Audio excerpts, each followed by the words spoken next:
الحمد لله وكفى وسلام على عباده الذين اصطفى أما بعد فأعوذ بالله من الشيطان الرجيم بسم الله الرحمن الرحيم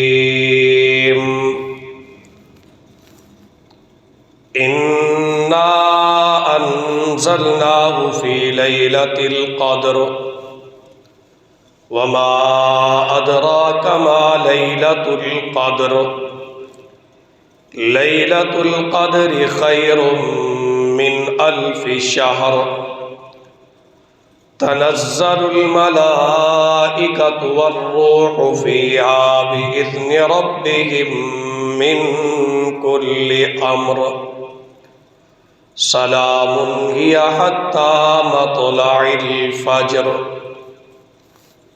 وقال النبي صلى الله عليه وسلم من قام ليلة القدر إيمانا واحتسابا غفر له ما تقدم من ذنبه أو كما قال النبي صلى الله عليه وسلم صدق الله العظيم وصدق رسوله النبي الكريم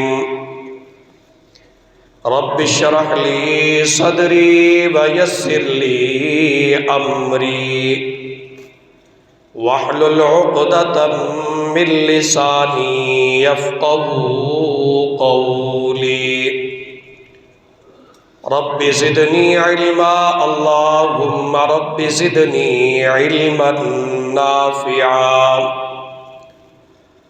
اللهم صل على محمد وعلى آل محمد كما صليت على إبراهيم وعلى آل إبراهيم إنك حميد مجيد اللهم بارك على محمد وعلى آل محمد كما باركت على إبراهيم وعلى آل إبراهيم إنك حميد مجيد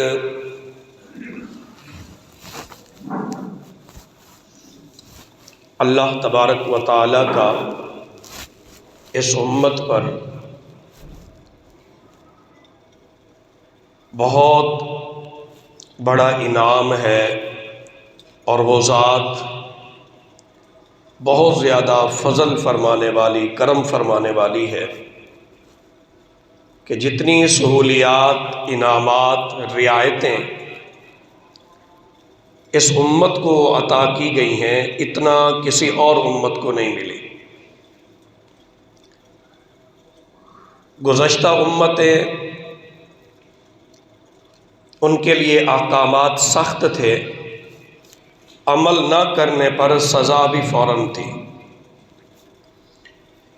اگر فوراً نہیں بھی دی گئی تو ایک وقت آیا کہ پوری کی پوری امت تباہ اور برباد ہو گئی۔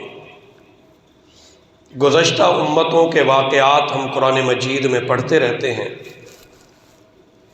حضرت نوح علیہ السلام کی قوم، قوم عاد، قوم سمود، قوم لوط، قوم شعیب، فرعون کی قوم، یہ سارے کے سارے صفحہ ہستی سے مٹ گئے۔ ان کے نشانات تک قرآن کہتا ہے ہم نے ختم کر دیے۔ بعض قومیں ایسی بھی تھیں جن میں کوئی بھی مسلمان نہیں تھا، اللہ نے پوری قوموں کو برباد کر دیا۔ بعض قومیں ایسی تھیں جن میں سوائے چند ایمان والوں کے کوئی بھی باقی نہیں بچا۔ انہوں نے نافرمانیاں کی، اللہ نے فوراً دنیا میں سزا دی۔ آخرت کا عبرتناک انجام اس کے علاوہ ہے۔ لیکن اس امت پر یہ فضل فرمایا کہ دنیا میں اجتماعی عذاب اس امت پر نہیں رکھا، بلکہ رسول کریم صلی اللہ علیہ وسلم کی دعاؤں کی برکت سے اللہ نے یہ فرمایا کہ جیسے گزشتہ قومیں تباہ ہوئیں ویسے اس امت کو تباہ نہیں کیا جائے گا۔ بہرحال بہت ساری رعایتیں دیں، بہت سارے انعامات دیے، ان کی نیکیوں کا ریٹ بڑھا دیا گیا۔ یہ ایک عمل کرتے ہیں اللہ 10 سے لے کر 700 تک کا ثواب عطا فرماتے ہیں۔ بعض اعمال ایسے ہیں کہ جن کو بجا لانے سے نیکیوں میں درجات میں اضافہ ہوتا ہے اور گناہ مٹتے ہیں۔ رسول اللہ صلی اللہ علیہ وسلم نے فرمایا الا ادلکم علی ما یمحو اللہ بہ الخطایا ویرفع بہ الدرجات، کیا میں تمہیں نہ بتاؤں کہ جس سے درجات بلند ہوتے ہیں اور گناہ مٹتے ہیں، وہ اعمال نہ بتلاؤں؟ پھر آپ نے فرمایا کہ کثرت سے مسجد کی طرف آنا اور ایک نماز کے بعد دوسری نماز کا انتظار کرنا، اور اسی طرح انتہائی مشکل وقت میں وضو کرنا۔ تو ہر عمل، خواہ نماز ہے، وضو ہے، روزہ ہے، زکوٰۃ ہے، کسی سے سلام کرنا ہے، کوئی بھی عمل ہے، خواہ اس کا تعلق مالی عبادات کے ساتھ ہے، بدنی عبادات کے ساتھ ہے، خواہ اس کا تعلق معاشرے میں لوگوں کے ساتھ ہے، ہر عمل پر اجر رکھا اور بڑھا چڑھا کر اجر رکھا۔ تو یہ اس امت کی خصوصیت ہے۔ ہم نماز پڑھتے ہیں، ایک نماز کا 25 سے 27 نمازوں کے برابر اللہ ثواب عطا فرماتے ہیں۔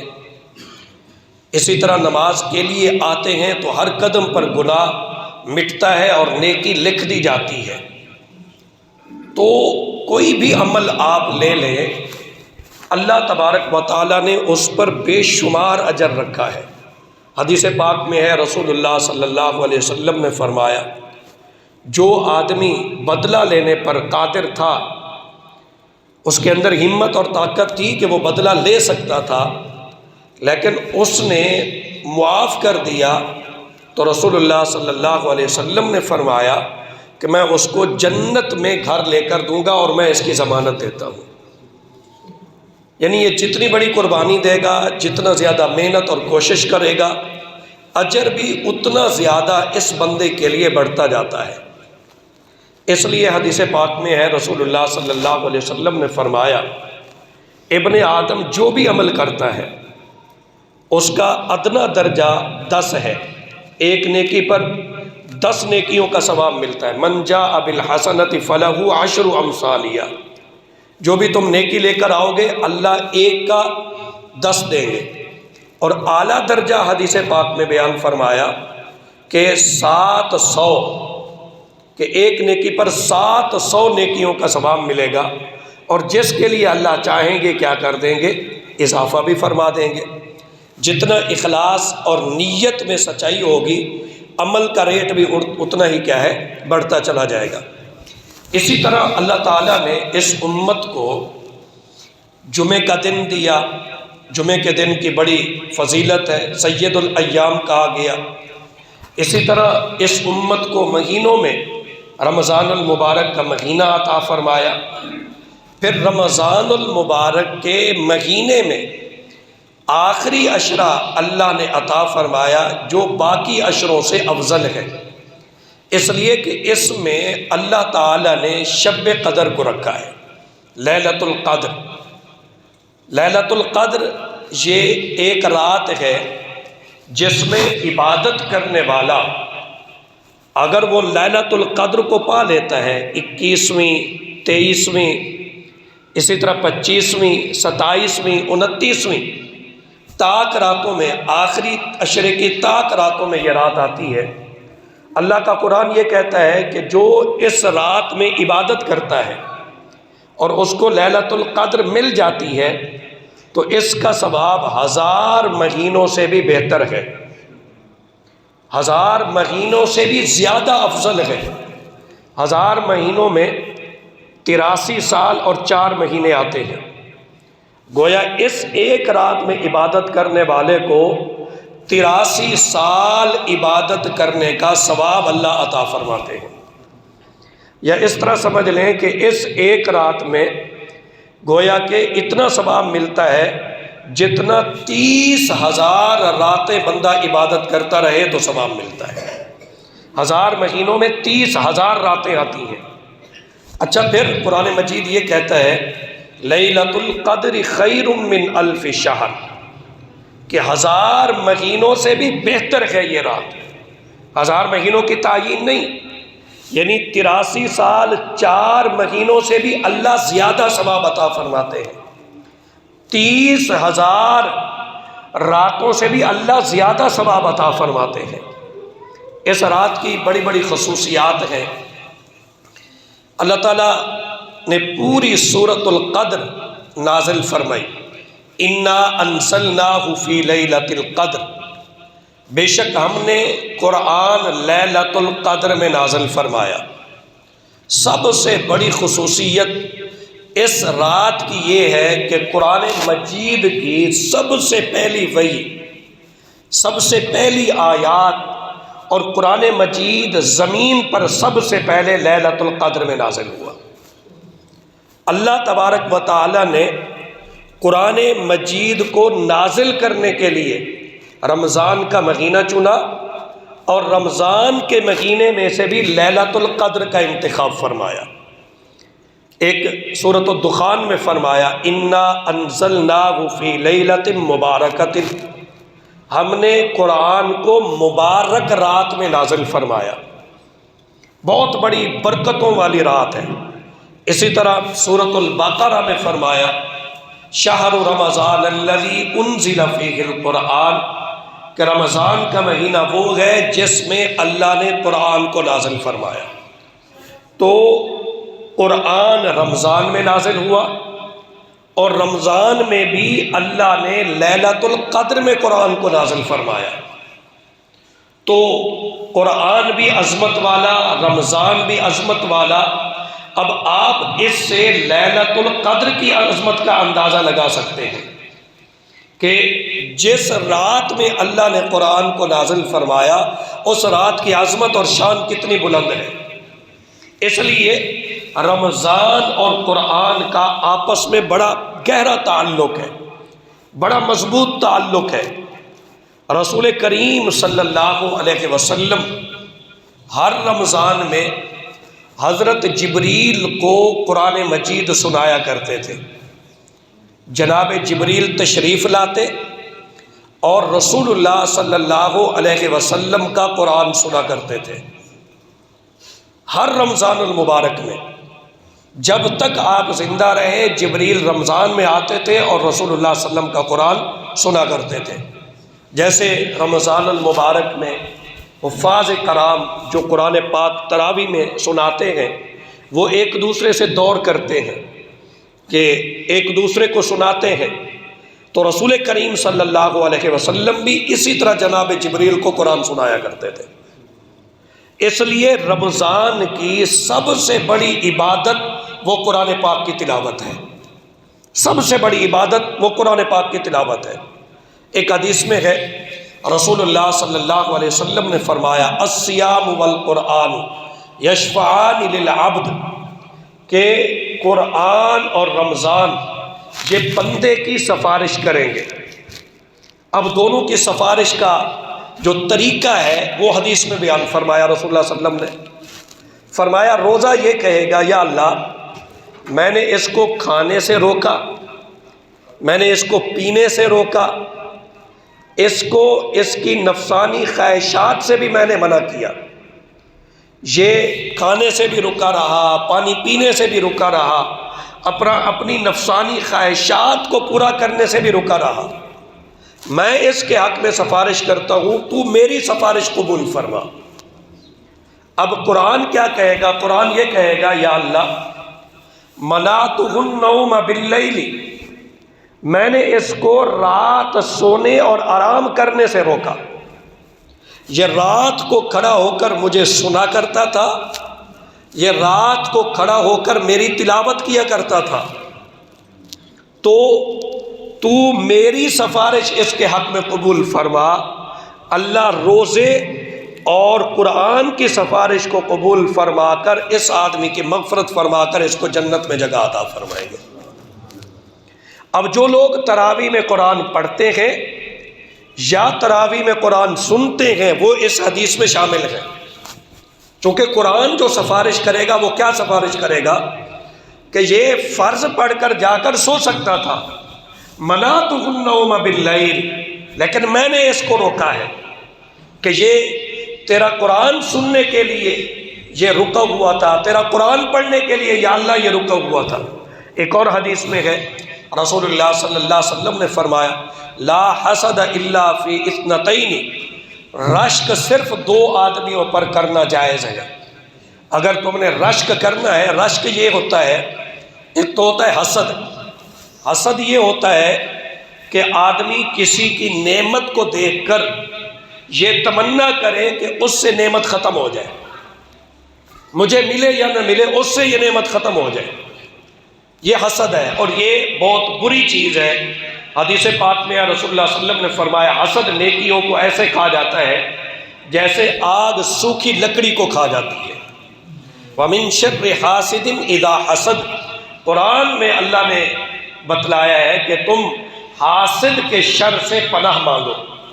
حسد بہت بری بیماری ہے۔ اور ایک ہے رشک، رشک یہ ہوتا ہے کہ یہ جو نعمت فلاں کے پاس ہے کاش یہ نعمت میرے پاس بھی ہوتی، اللہ نے اس کو جو نعمت عطا فرمائی ہے یہ نعمت مجھے بھی مل جاتی۔ فرمایا دو آدمیوں پر رشک کرنا جائز ہے، ایک وہ آدمی جس کو اللہ نے قرآن کی نعمت عطا فرمائی، وہ دن اور رات قرآن کی تلاوت کرتا رہتا ہے۔ فرمایا تم رشک کر سکتے ہو کہ جو نعمت اللہ نے اس کو عطا فرمائی ہے کاش یہی قرآن والی نعمت مجھے بھی عطا فرماتا، میں دن کو بھی قرآن کی تلاوت کرتا، رات کو تراویح میں، تہجد میں، نوافل میں بھی قرآن کی تلاوت کرتا۔ ایک ہے اوپر دیکھ کر پڑھنا، یہ تو آپ اسی وقت تلاوت کریں گے نا جب قرآن سامنے ہوگا، لیکن جو لطف قرآن کی تلاوت کا نماز میں ہے، نوافل میں ہے، تہجد میں ہے، اس کی ایک الگ ہی لطف ہے۔ صحابی نے کیفیت بیان کی رسول اللہ صلی اللہ علیہ وسلم کی تہجد کی، فرماتے ہیں کہ میں آ گیا، میں نے کہا یا رسول اللہ میں نے تہجد پڑھنی ہے آپ کے ساتھ، آپ نے فرمایا کھڑے ہو جاؤ، کہتے ہیں آپ نے سورۃ البقرہ پوری پڑھ دی ایک ہی رکعت میں، پھر آپ نے سورۃ آل عمران شروع کر دی، میں نے کہا ابھی آپ رکوع کریں گے، آپ نے سورۃ آل عمران بھی مکمل کی، میں نے کہا چلو اب سجدہ رکوع کریں گے، آپ نے سورۃ النساء شروع فرما دی، سورۃ النساء بھی آپ نے مکمل تلاوت کی، آپ نے سورۃ النساء بھی پوری کی، تب جا کر آپ نے رکوع کیا، تو گویا کہ آپ نے 5 پارے ایک رکعت میں تلاوت فرمائے ہیں۔ بعض صحابہ کے بارے میں یہ بھی آتا ہے وہ ایک رکعت میں پورا قرآن مکمل کیا کرتے تھے۔ تہجد میں، نوافل میں قرآن کی ایک اپنی ہی شان ہے، اپنا ہی لطف ہے، اپنا ہی مزاق ہے۔ ایک تو ہے آپ قرآن دیکھ کر پڑھتے ہیں، نوافل میں، نماز میں تو آپ اتنا ہی پڑھیں گے جتنا آپ کو یاد ہے۔ تو یہاں جو رشک کی بات کی جا رہی ہے یہ اس کے لیے کی جا رہی ہے کہ جس کو اللہ نے قرآن والی دولت عطا فرمائی، اس کے سینے میں قرآن موجود ہے، وہ دن کو بھی قرآن کی تلاوت کرتا ہے، رات کو بھی قرآن کی تلاوت کرتا ہے۔ فرمایا ایک تو یہ آدمی ہے تم اس پر رشک کر سکتے ہو، دوسرا وہ آدمی جس کو اللہ نے مال اور دولت عطا فرمایا، بہت سارا مال عطا فرمایا، اور پھر وہ صبح شام دن رات اللہ کے راستے میں مال خرچ کرتا ہے، یہ بھی قابل رشک آدمی ہے۔ دولت کا مل جانا، مال کا آ جانا یہ ایک الگ بات ہے، لیکن غنی دل کا اور بہت بڑے دل کا مل جانا یہ ایک الگ نعمت ہے۔ اگر کسی کو وسیع اور کشادہ دل مل گیا تو اس پر بھی اللہ کا بڑا انعام ہے۔ اما عائشہ صدیقہ رضی اللہ تعالی عنہ، ایک مرتبہ سیدنا امیر معاویہ رضی اللہ تعالی عنہ نے ایک بوری بھر کر دراہم اور دینار کی رمضان المبارک میں بھیجی ہدیہ کے طور پر، اتنا زیادہ پیسہ، تو آپ نے باندی کو حکم دیا کہ اس کو تقسیم کرو، فلاں غریب کو دے دو، مسکین کو دو، فلاں کو اتنا دے دو، اتنا دے دو، سارے پیسے خرچ کر دیے۔ جب افطاری کا وقت آیا تو پوچھا کہ گھر میں کچھ ہے؟ تو اس نے کہا گھر میں تو کچھ نہیں ہے۔ کہا آپ نے کچھ رکھا نہیں ہے؟ کہا نہیں، آپ نے تو کہا تھا تقسیم کر دو، میں نے سارا کچھ تقسیم کر دیا۔ اتنا وسیع اللہ نے دل عطا فرمایا تھا۔ حدیث پاک میں ہے، سنن نسائی کی روایت ہے کہ رسول کریم صلی اللہ علیہ وسلم کی جب رمضان میں جبریل سے ملاقات ہوتی، یعنی جبریل زمین پر آتے تھے آپ کا قرآن سننے کے لیے، تو آپ کی سخاوت آندھیوں کی طرح ہو جاتی تھی، بہت زیادہ مال خرچ کرتے تھے، بے شمار مال خرچ کرتے تھے۔ ہم تو زکوٰۃ نکالتے ہوئے بھی سوچتے ہیں کہ بھی اگر ₹1,00,000 زکوٰۃ بنتی ہے تو میرے اکاؤنٹ میں ₹1,00,000 کم ہو جائے گا۔ صدقہ فطر دیتے ہوئے ہم سوچتے ہیں، عام طور پر بہت سارے معاملات میں ہم سوچتے ہیں، لیکن رسول اللہ صلی اللہ علیہ وسلم کی تعلیم یہ ہے، تم خرچ کرو، اللہ تم پر خرچ کرے گا۔ آپ نے اپنی ایک بیوی کو فرمایا گن گن کر نہ دو ورنہ اللہ تمہیں بھی گن گن کر دے گا۔ تو فرمایا کہ قابل رشک ہے وہ آدمی جس کو اللہ نے دولت دی، مال دیا، اور پھر وہ دن اور رات اللہ کے راستے میں مال کیا کرتا ہے؟ خرچ کرتا ہے۔ تو میں عرض یہ کر رہا تھا کہ لیلۃ القدر وہ رات ہے جس میں اللہ نے قرآن نازل فرمایا۔ قرآن کی عظمت، قرآن کی شان، قرآن کا مقام، اور پھر اس کا نازل ہونا لیلۃ القدر میں، یہ لیلۃ القدر کی شان اور عظمت کا پتہ بتاتا ہے کہ اللہ نے پورے سال کی راتوں میں لیلۃ القدر کی رات کا انتخاب فرمایا، اور اس رات میں اللہ تبارک و تعالیٰ نے قرآن مجید کو نازل فرمایا۔ اس لیے فرمایا انا انزلناہ فی لیلۃ القدر، ہم نے قرآن لیلۃ القدر میں نازل فرمایا۔ اور سورۃ الدخان میں فرمایا انا انزلناہ فی لیلۃ مبارکۃ، ہم نے قرآن برکتوں والی رات میں نازل فرمایا۔ اور سورۃ القدر میں فرمایا وما ادراک ما لیلۃ القدر، اور آپ کو کیا معلوم لیلۃ القدر کیا چیز ہے۔ یہ کسی چیز کی اہمیت، عظمت، شان بتلانے کے لیے اللہ تعالیٰ یہ انداز اختیار فرماتے ہیں کہ یہ کوئی معمولی چیز نہیں ہے۔ جیسے قیامت کا ذکر کیا، فرمایا القاریعۃ ما القاریعہ وما ادراک ما القاریعہ، کھٹکھٹانے والی کیا ہے؟ کھٹکھٹانے والی، تمہیں کیا معلوم وہ کیا ہے کھٹکھٹانے والی؟ وہ بڑا سخت دن ہے، وہ بڑی شدت والا دن ہے، وہ بہت عظیم دن ہے۔ اما یتساءلون عن النبأ العظیم، تو اس دن کی ہولناکی، شدت کو قرآن مجید میں مختلف مقامات پر بیان فرمایا۔ تو یہاں بھی فرمایا وما ادراک ما لیلۃ القدر، وہ کیا چیز ہے تمہیں کیا پتا؟ اس کی عظمت، اس کی شان، یہ رب ذوالجلال کو پتہ ہے کہ یہ کتنی عظمتوں والی رات ہے۔ ہاں تمہیں بتا دیا جاتا ہے لیلۃ القدر خیر من الف شہر، لیلۃ القدر 1000 مہینوں سے بہتر ہے۔ میں نے جیسے شروع میں عرض کیا 1000 مہینوں میں 83 سال 4 مہینے آتے ہیں 1000 مہینوں میں، یعنی جو آدمی اس رات میں عبادت کرتا ہے، جس کو لیلۃ القدر مل جاتی ہے، حدیث پاک میں آخری عشرے کی تاک راتوں میں لیلۃ القدر کو تلاش کرو، آخری عشرے کی تاک راتوں میں، 21 کی رات، 23، 25ویں، 27ویں اور 29ویں، ان راتوں میں لیلۃ القدر ہے۔ پورے رمضان میں لیلۃ القدر نہیں رکھی، آخری عشرے میں رکھی، اور آخری عشرے کی بھی تاک راتوں میں رکھی ہے، اور وہ کم از کم 4-5 راتیں بنتی ہیں۔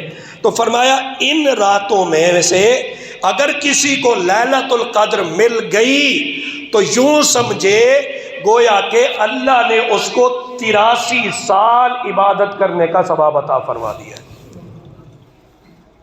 اور دوسری یوں سمجھ لیں کہ 1000 مہینوں میں 30,000 راتیں آتی ہیں، 30,000 راتیں، تو جس کو لیلۃ القدر مل گئی گویا کہ اللہ اس کو 30,000 راتیں عبادت کرنے کا ثواب عطا فرمائیں گے۔ اچھا پھر یہاں فرمایا لیلۃ القدر خیر، 1000 مہینوں سے بھی بہتر ہے۔ یہ نہیں فرمایا کہ 1000 مہینوں جتنا تمہیں ثواب ملے گا، نہیں، فرمایا 1000 مہینوں سے بھی بہتر ہے۔ اب جو آدمی جتنا مشقت اٹھائے گا، جتنا محنت کرے گا، جتنا اخلاص ہوگا، وہ لیلۃ القدر میں کھڑا ہوگا اللہ کو راضی کرنے کے لیے، ہو سکتا ہے اللہ اس کو 1 کروڑ مہینوں کا بھی ثواب عطا فرما دے، کروڑوں راتوں کا بھی ثواب عطا فرما دے۔ اس کی مثال آپ یوں سمجھیں، رسول کریم صلی اللہ علیہ وسلم نے ایک مرتبہ فرمایا کہ میری امت پر اللہ کا خاص فضل ہے۔ کیسے؟ کہ یہود ان کو حکم دیا گیا کہ تم صبح سے لے کر ظہر تک کام کرو، تمہیں 1 کی رات ملے گا۔ نصارہ اور عیسائیوں کو کہا گیا کہ تم ظہر سے عصر تک کام کرو، تمہیں 1 کی رات ملے گا۔ پھر میری امت کو کہا گیا کہ تم عصر سے مغرب تک کام کرو، تمہیں 2 کی رات اجرت دی جائے گی۔ یہود محنت زیادہ کرتے تھے، اجرت کم۔ نصارہ کے لیے بھی محنت زیادہ تھی، اجرت کم۔ میری امت کے لیے محنت کم ہے اور اللہ نے اجرت کیا رکھی ہے؟ زیادہ رکھی ہے۔ شب قدر، آپ شب قدر کی مثال دیکھ لیں، لیلۃ القدر کی مثال دیکھ لیں، محنت تو 1 رات کی ہے، آپ زیادہ سے زیادہ 4-5 راتیں محنت کر لیں گے، لیکن ثواب دیکھیے، محنت تھوڑی سی راتوں کی ہے لیکن ثواب اللہ تعالیٰ نے 83 سال عبادت کرنے کا ثواب عطا فرمایا ہے۔ ہو سکتے ہے اس کی عمر ہی 83 سال نہ ہو، یہ 83 سال سے پہلے دنیا سے چلا جائے۔ اور اگر کسی آدمی کو زندگی میں 10 راتیں مل گئیں شب قدر کی، یہ ہر رمضان المبارک میں آخری طاق راتوں میں عبادت کرتا رہا، اللہ نے اس کو شب قدر عطا کر دی، 10 راتیں مل گئیں، تو آپ ذرا ضرورت دیجئے اجر کہاں پہنچتا ہے۔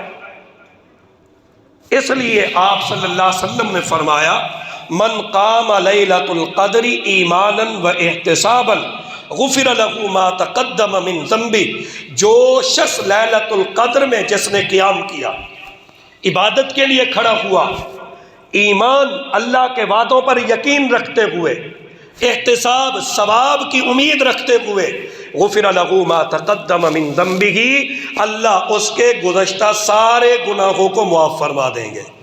اب اس سے کیا معلوم ہوا؟ 2 فائدے حاصل ہوئے۔ نمبر 1، آپ کے گناہ بھی معاف ہو گئے، جتنے بھی پچھلے گناہ ہیں، صغیرہ گناہ مراد ہے، سارے معاف ہو گئے، اور آئندہ کے لیے اللہ نے آپ کو 83 سال 4 مہینے عبادت کرنے کا ثواب بھی عطا فرما دیا۔ گناہ بھی معاف ہوئے اور عبادت کا ثواب بھی لکھا گیا۔ محض غفلت کی وجہ سے، سستی کی وجہ سے ہم آخری عشرے کو جو ہے ضائع کر بیٹھتے ہیں، اور ہم میں سے اکثر لوگ عید کی تیاریوں میں آخری عشرے کو خراب کر بیٹھتے ہیں۔ اما عائشہ صدیقہ رضی اللہ تعالی عنہ فرماتی ہیں کان رسول اللہ صلی اللہ علیہ وسلم اذا دخل العشر، جب آخری عشرہ داخل ہوتا، احیا اللیل، رسول اللہ صلی اللہ علیہ وسلم ساری رات جاگا کرتے تھے، وایقظ اہلہ، اپنے گھر والوں کو بھی بیدار کیا کرتے تھے، وشد المئزر، اور کمر کس لیا کرتے تھے۔ یعنی آخری عشرے میں رسول اللہ صلی اللہ علیہ وسلم کی عبادت بڑھ جایا کرتی تھی۔ آپ صرف خود نہیں بلکہ اپنے گھر والوں کو بھی بیدار فرمایا کرتے تھے، اور فرمایا کرتے تھے کھڑے ہو جاؤ عبادت کرنے کے لیے۔ زیادہ محنت فرمایا کرتے تھے آخری عشرے میں شب قدر کو حاصل کرنے کے لیے۔ اس لیے کوشش کریں کہ آخری عشرہ شروع ہونے والا ہے، اس میں طاق راتوں کو کسی صورت میں بھی ضائع نہ کیجیے۔ ضروری نہیں کہ آپ رات سے لے کر صبح تک عبادت میں ہی لگے رہیں، اگر تو ہمت طاقت ہے تو آپ طاق راتوں میں نوافل پڑھیے، جتنا آپ نفل پڑھ سکتے ہیں، صلاۃ التسبیح پڑھیے، صلاۃ التسبیح خود پڑھیے، تنہا پڑھیے، اس کا زیادہ فائدہ ہوگا۔ سبحان اللہ والحمد للہ ولا الہ الا اللہ واللہ اکبر، میں اس کے فائدے بتا چکا ہوں صبح کے درس میں کہ کتنے فائدے ہیں جو صلاۃ التسبیح میں یہ کلمہ پڑھا جاتا ہے۔ رسول اللہ صلی اللہ علیہ وسلم نے فرمایا کہ یہ کلمہ تمہارا عرش پر اللہ کے سامنے جا کر تذکرہ کرتا ہے کہ فلاں بندے نے مجھے پڑھا ہے۔ اسی طرح اس کا یہ بھی فائدہ ہے کہ رسول اللہ صلی اللہ علیہ وسلم نے فرمایا اللہ بندے کے گناہوں کو ایسے معاف فرماتے ہیں جیسے سردی کے موسم میں درخت کے پتے صاف ہو جاتے ہیں، ایسے گناہوں کو صاف کر دیا جاتا ہے اس کلمے کے پڑھنے کی برکت سے۔ آپ نے فرمایا جنت میں درخت لگا دیا جاتا ہے اس کلمے کے پڑھنے کی وجہ سے، بہت زیادہ فضیلتیں ہیں۔ آپ تاک رات میں صلاۃ التسبیح پڑھیے، یہ رسول اللہ صلی اللہ علیہ وسلم نے اپنے چچا حضرت عباس کو فرمایا تھا، چچا میں تمہیں ایک تحفہ اور ہدیہ پیش کرنا چاہتا ہوں۔ فرمایا ہو سکے تو ہر ہفتے میں پڑھو، نہیں تو ہر مہینے میں پڑھو، سال میں ایک مرتبہ پڑھو، نہیں تو زندگی میں ایک مرتبہ ضرور پڑھنا۔ تو آپ تاک راتوں میں صلاۃ التسبیح پڑھیے، کھڑے ہو کر پڑھیے، نہیں پڑھ سکتے تو بیٹھ کر پڑھیے۔ نوافل میں عام طور پر ہمارے ہاں یہ رجحان پایا جاتا ہے کہ لوگ بیٹھ کر پڑھتے ہیں، حدیث پاک میں واضح طور پر ہے کہ بیٹھ کر پڑھنے سے ثواب آدھا ملتا ہے۔ کوئی عذر بھی نہیں ہے، کوئی مجبوری بھی نہیں ہے، آپ بیمار ہیں بیٹھ کر پڑھ سکتے ہیں، کوئی مسئلہ نہیں ہے۔ آپ صحت مند اور تندرست ہیں تو کھڑے ہو کر پڑھیے۔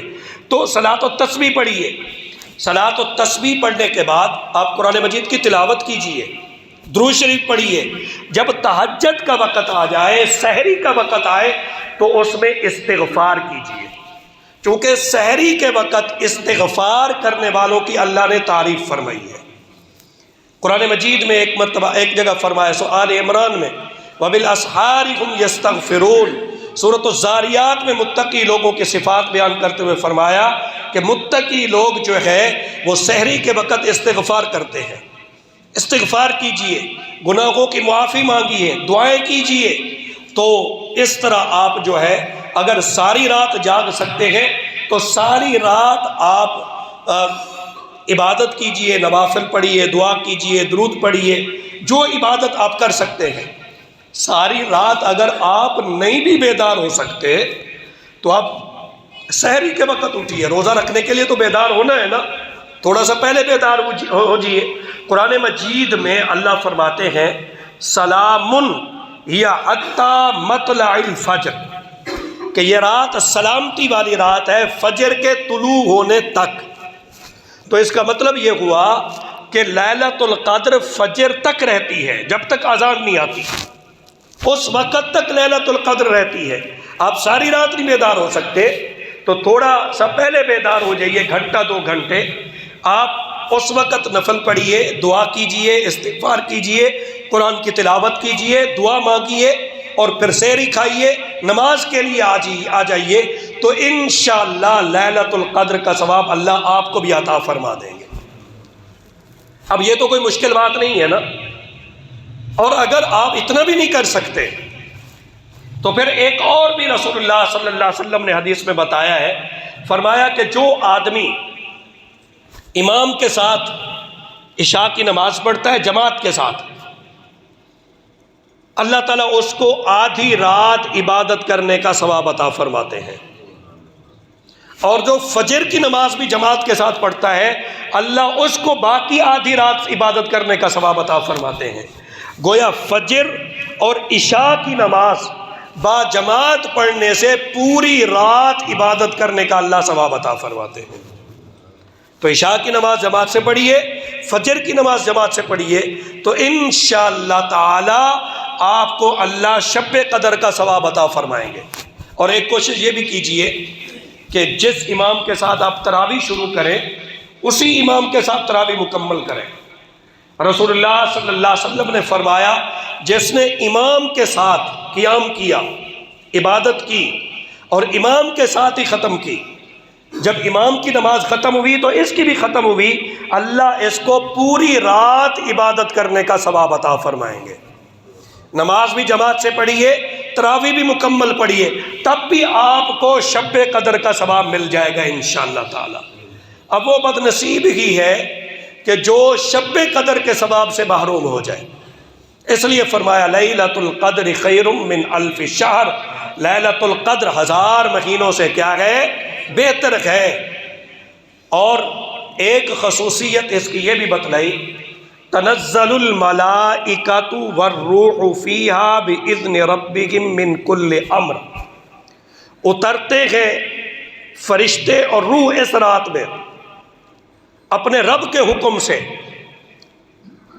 اب یہاں یہ فرمایا جا رہا ہے کہ لیلۃ القدر میں اللہ تعالیٰ آسمان سے فرشتوں کو زمین پر اتار دیتے ہیں۔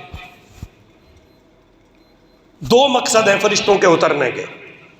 نمبر 1، جو عبادت کر رہے ہیں ان کے لیے فرشتے آ کر رحمت کی دعا کرتے ہیں،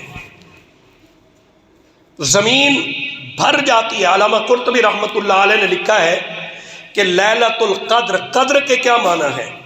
تو امام قرطبی لکھتے ہیں قدر کے معنی تنگی کے بھی ہیں۔ ومن قدر علیہ رزقہ، جس کا رزق اس پر تنگ کر دیا گیا، سورۃ الطلاق میں اللہ نے فرمایا۔ تو قدر کے معنی تنگی کے بھی ہیں۔ تو لیلۃ القدر کو قدر اس وجہ سے کہا جاتا ہے کہ اس میں زمین پر اتنا فرشتے اترتے ہیں کہ جگہ تنگ ہو جاتی ہے، جگہ تنگ ہو جاتی ہے، ہر جگہ فرشتے پھیل جاتے ہیں۔ جو بھی عبادت کر رہا ہے، ذکر کر رہا ہے، تلاوت کر رہا ہے، نوافل پڑھ رہا ہے، دعائیں مانگ رہا ہے، فرشتے اس کے لیے کیا کر رہے ہیں؟ رحمت کی دعا کر رہے ہیں۔ یا اللہ یہ توبہ کر رہا ہے، اس کی توبہ کو قبول فرما۔ یا اللہ یہ استغفار کر رہا ہے، استغفار قبول فرما، اس کی نمازیں قبول فرما، اس کے گناہوں کو معاف فرما، اس کی عبادات کو قبول فرما۔ جیسے پہلے جمعے میں نے عرض کیا تھا کہ جب رمضان کا مہینہ شروع ہوتا ہے تو عرش اور عرش کے ارد گرد والے جو فرشتے ہیں اللہ ان کو حکم دیتے ہیں اپنی عبادت کو بند کر دو، اب روزہ داروں کے لیے استغفار کرو اور ان کے لیے دعا کرو۔ لیکن لیلۃ القدر میں فرشتے زمین پر آ کر دعائیں کرتے ہیں۔ تنزل الملائکۃ والروح فیہا باذن ربہم، ایک تو مقصد یہ ہے کہ جو عبادت کر رہے ہیں ان کے لیے دعائیں رحمت کرتے ہیں، اور دوسرا فرشتوں کے اترنے کا مقصد یہ ہے کہ ان کے سپرد اللہ تعالی پورے سال کے امور لگا دیتے ہیں کہ پورے سال میں یہ کام کرنے ہیں، تو اس وجہ سے بھی فرشتوں کو زمین پر اتارا جاتا ہے۔ تنزل الملائکۃ والروح فیہا باذن ربہم من کل امر، امر سے مراد یہی ہے۔ آگے فرمایا سلام، سلامتی کی سلامتی والی رات ہے، یہ رات سلامتی کی سلامتی والی ہے۔ اس سے بڑھ کر سلامتی اور کیا ہو سکتی ہے کہ ایک بندہ اللہ کی عبادت کر رہا ہے، اپنے گناہوں کی معافی مانگ رہا ہے، وہ بڑا کریم ہے، وہ بڑا رحیم ہے، وہ بڑا مہربان ہے۔ وہ تو اتنا مہربان ہے جیسے آتا ہے کہ ایک آدمی اپنے بت کو پکار رہا تھا، یا صنم یا صنم یا صنم، غلطی سے یا صمد نکل گیا، تو اللہ نے فرمایا جی میرے بندے تو بتا کیا چاہتا ہے؟ فرشتوں نے کہا یا اللہ پکار اپنے بت کو رہا تھا، یہ تو بھول کر اس کی زبان سے صمد نکل گیا ہے۔ اللہ فرماتے پکارا تو ہے نا مجھے، پکارا تو ہے نا اس نے مجھے، وہ تو اتنا بڑا کریم ہے، کوئی 100 سال کے بعد بھی اس کے دروازے پہ آ جائے، سچے دل سے توبہ کر لے، معافی مانگ لے، وہ 100 سال کے گناہوں کو معاف کر کے نیکیوں میں بدل دیتا ہے۔ تو ایک آدمی کے لیے فیصلہ ہو چکا تھا کہ اس کو جہنم میں داخل کرنا ہے، اس کے اتنے بڑے گناہ ہیں، لیکن وہ شب قدر میں اللہ کی عبادت کرتا ہے، استغفار کرتا ہے، گناہوں کی معافی مانگتا ہے، اللہ اس کو جہنم سے نکال کر جنتیوں میں داخل فرما دیتے ہیں۔ اس سے بڑھ کر سلامتی اور کیا ہو سکتی ہے؟ یہ سلامتی والی رات ہے۔ یہ حتی مطلع الفجر، فرمایا کہ فجر کے طلوع ہونے تک، روزے کی افطاری سے لے کر مغرب سے لے کر فجر کے طلوع ہونے تک شب قدر ہے۔ اس لیے یہ وہ رات ہے جس میں اللہ نے قرآن نازل فرمایا۔ شب قدر، قرآن کہتا ہے انا انزلناہ فی لیلۃ القدر، ہم نے قرآن لیلۃ القدر میں نازل فرمایا۔ پہلی خصوصیت لیلۃ القدر کی، راتیں اور بھی تھے، مہینے اور بھی تھے، دن اور بھی تھے، لیکن قرآن کے نزول کا جو انتخاب فرمایا وہ لیلۃ القدر۔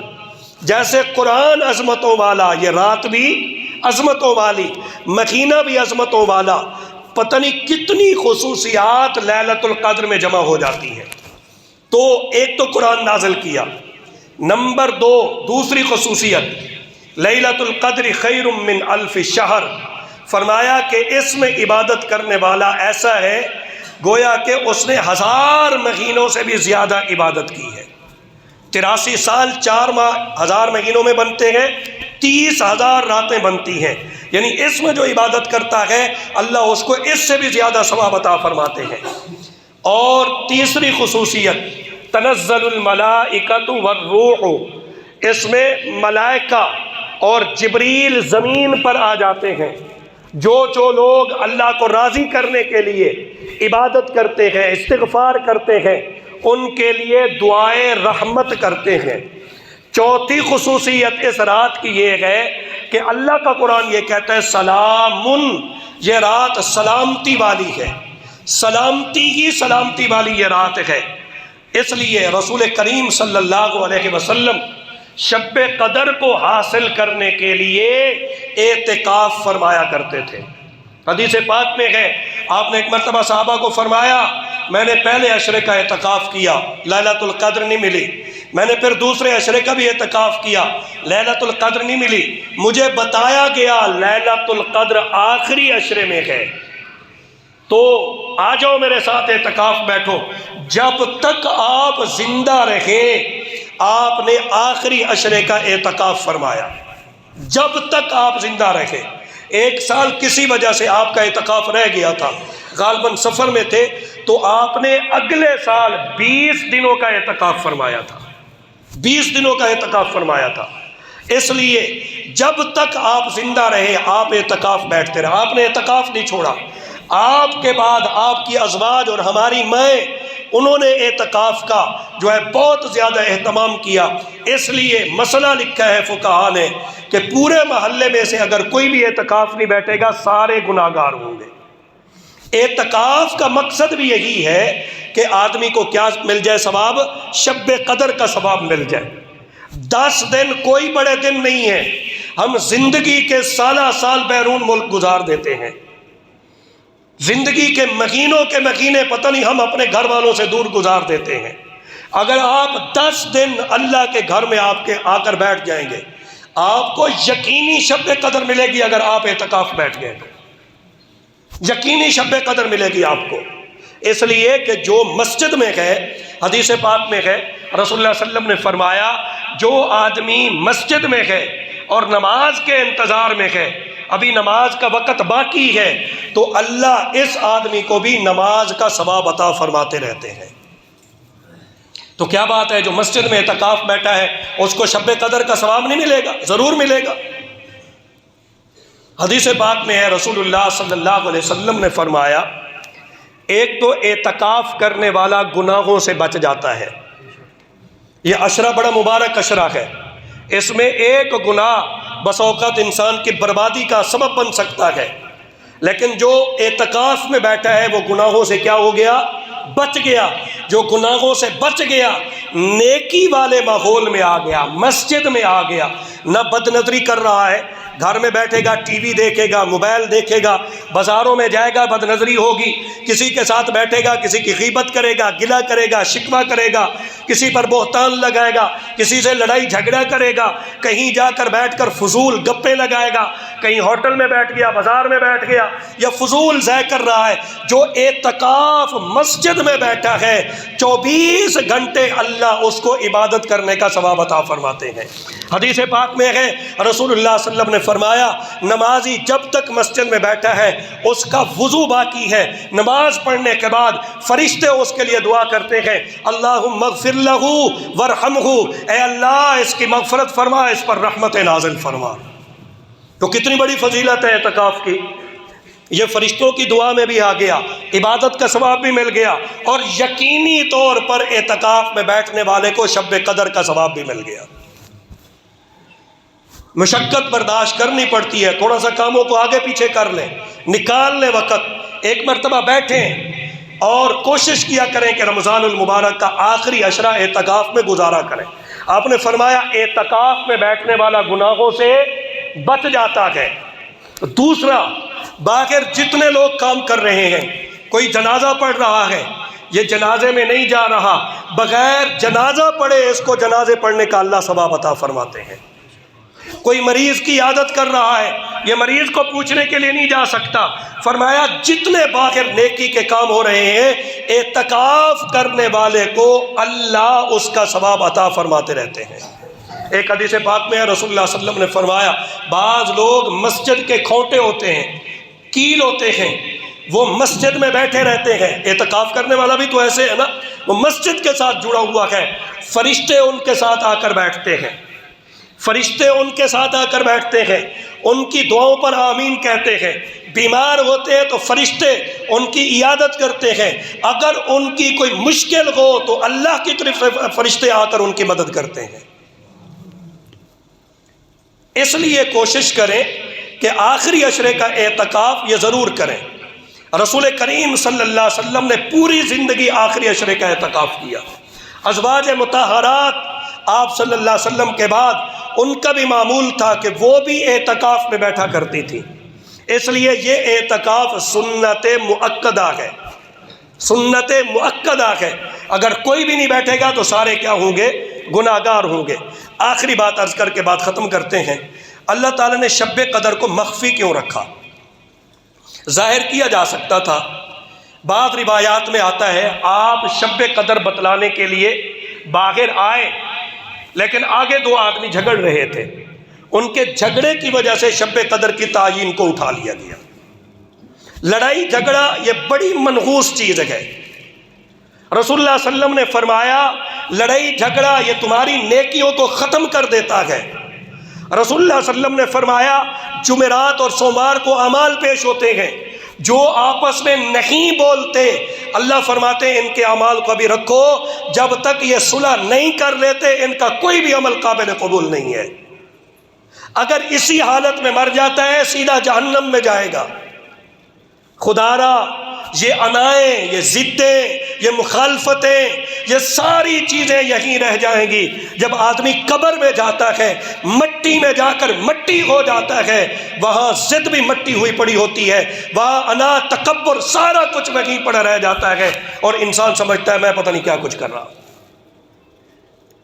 تو ایک تو یہ ہے، اس وجہ سے آپ اپنے معاملات کو درست کریں تاکہ آپ کی رمضان کی باتیں اللہ تعالیٰ اپنی بارگاہ میں قبول فرمائے۔ اور ایک حکمت مخفی رکھنے کی یہ بھی ہے، دو حکمتیں میں ذکر کرتا ہوں۔ ایک تو اس لیے کہ اگر بتا دیا جاتا کہ یہ خاص رات ہے تو پھر وہ صرف خاص رات میں ہی عبادت کی جاتی، آخری عشرے کے باقی اجر کو ضائع کر دیا جاتا، جبکہ آخری عشرے میں اللہ مزدوری دے رہے ہوتے ہیں، اعلان کر رہے ہوتے ہیں ہاں بھئی حساب لگاؤ، اس نے کتنا مال خرچ کیا، زکوٰۃ دی، صدقہ فطر دیا۔ صدقہ فطر کے بارے میں آپ کو بتاؤں گا، صرف اتنا میں عرض کر دیتا ہوں کہ صدقہ فطر بھی ادا کریں۔ صدقہ فطر کے دو فائدے رسول اللہ صلی اللہ علیہ وسلم نے بتلائے۔ ایک یہ کہ یہ غریبوں کی عید ہے، غریبوں کی کیا ہے؟ عید ہے، ابھی سے دیں تاکہ وہ بیچارے اپنا کسی کام میں لا سکے۔ دوسرا، روزے کی حالت میں جو کوتاہی ہوتی ہے، روزے میں کوئی کمی رہ جاتی ہے، تو صدقہ فطر کی برکت سے اللہ وہ کمی دور کر کے روزے والی عبادت کو اپنی بارگاہ میں قبول فرما لیتے ہیں۔ صدقہ فطر اس وجہ سے ہے، اس لیے جلدی نکال لیں۔ تو مزدوری مل رہی ہوتی ہے کہ بھئی اس نے اتنا زکوٰۃ دی، اتنا صدقہ فطر دیا، اتنی تراویح پڑھی، اتنی نمازیں پڑھی، اتنا قرآن کی تلاوت کی، اتنا ذکر کیا، وہ سارا حساب کتاب لگا کر پھر اس کو مزدوری دی جاتی ہے۔ اگر ایک رات بتا دیا جاتا یہ شب قدر ہے تو باقی عشرے کو لوگ ضائع کر دیتے ہیں۔ تو اس وجہ سے اس کی تعیین نہیں رکھی تاکہ پورا کا پورا آخری عشرہ کس میں گزر جائے؟ عبادت میں گزر جائے۔ نمبر دو، اگر بتا دیا جاتا یہ شب قدر ہے اور پھر لوگ شب قدر کی تعظیم نہ کرتے تو ہو سکتا اللہ کا عذاب آ جاتا، اللہ پکڑ لیتے۔ تو اس لیے مخفی رکھا ہے تاکہ اگر کوئی ناقدری بھی کر رہا ہے تو اس پر فوری عذاب نہ آئے۔ ایک وجہ لیلۃ القدر کی یہ بھی مفسرین نے لکھی ہے کہ لیلۃ القدر کو لیلۃ القدر کیوں کہتے ہیں؟ قدر کے معنی عظمت شرافت والے کے بھی ہیں۔ جو آدمی لیلۃ القدر میں عبادت کرتا ہے اس کی عبادت قبول ہو جاتی ہے تو اللہ کے ہاں اس کی عظمت اور شان بہت بلند ہو جاتی ہے۔ ان اکرمکم عند اللہ اتقاکم، سب سے بڑا متقی اللہ کے ہاں سب سے زیادہ عزت والا ہے۔ لیلۃ القدر میں عبادت کرنے والا بھی اللہ کے ہاں بلند مقام حاصل کر لیتا ہے، اس وجہ سے اس رات کو لیلۃ القدر کہا گیا ہے۔ تو جیسے اس رات میں عبادت کرنے والا قدر اور عظمت والا ہے، عبادت نہ کر کے ضائع کرنے والا وہ بھی اللہ کی نگاہوں سے گر جاتا ہے۔ خلاصہ کلام یہ ہے کہ آخری عشرہ شروع ہونے جا رہا ہے، یہ 2 دن باقی رہ گئے، مکمل رمضان ہو جائے گا، وقت گزر جائے گا۔ ہم رمضان کی قدر کریں یا نہ کریں لیکن آخری عشرے کو قیمتی بنائیں۔ نمبر 1 کوشش کریں اس میں اعتکاف بیٹھیں۔ اعتکاف اگر آپ تھوڑی سی کاموں کو آگے پیچھے کر کے بیٹھ سکتے ہیں تو ضرور اعتکاف بیٹھیں۔ نمبر 2 اپنی طاق راتوں کو ضائع نہ کریں، کوشش کریں کہ جہاں یکسوئی ہو مسجد میں آ جائے۔ ویسے تو نوافل گھر میں افضل اور بہتر ہیں، آپ گھر میں پڑھیں، لیکن اگر گھر میں تنگی ہوتی ہے کہ سارے افراد سوئے ہوئے ہیں اور آپ وہاں عبادت نہیں کر سکتے تو آپ مسجد میں آ جائیں، اپنی طاق راتوں کو عبادت میں لگائیں۔ لیکن ایک مسئلہ یاد رکھیں، جتنی آسانی کے ساتھ عبادت کر سکتے ہیں اتنا کیجیے گا۔ ایسا نہیں ہے کہ آپ چینٹے مار مار کے نہا نہا کر مصلی پہ کھڑے ہو رہے ہیں، ایسی عبادت بھی اللہ کو قبول نہیں ہے۔ آپ نماز فرض پڑھیے، تراویح پڑھیے، کچھ دیر آرام کیجیے، رات کو آخری حصے میں بیدار ہو جائیے، اس میں آپ تلاوت بھی کیجیے، تہجد بھی پڑھیے، استغفار بھی کیجیے، تو انشاءاللہ تعالیٰ آپ کو شب قدر کا ثواب حاصل ہو جائے گا۔ تو اللہ تعالیٰ سے دعا ہے کہ اللہ تعالیٰ یہ جتنے دن رمضان کے باقی ہیں ہمیں ان کی قدر کرنے کی اور ان کی برکات حاصل کرنے کی توفیق عطا فرمائے۔ وآخر دعوانا ان الحمد للہ رب العالمین۔ سنتیں ادا کریں۔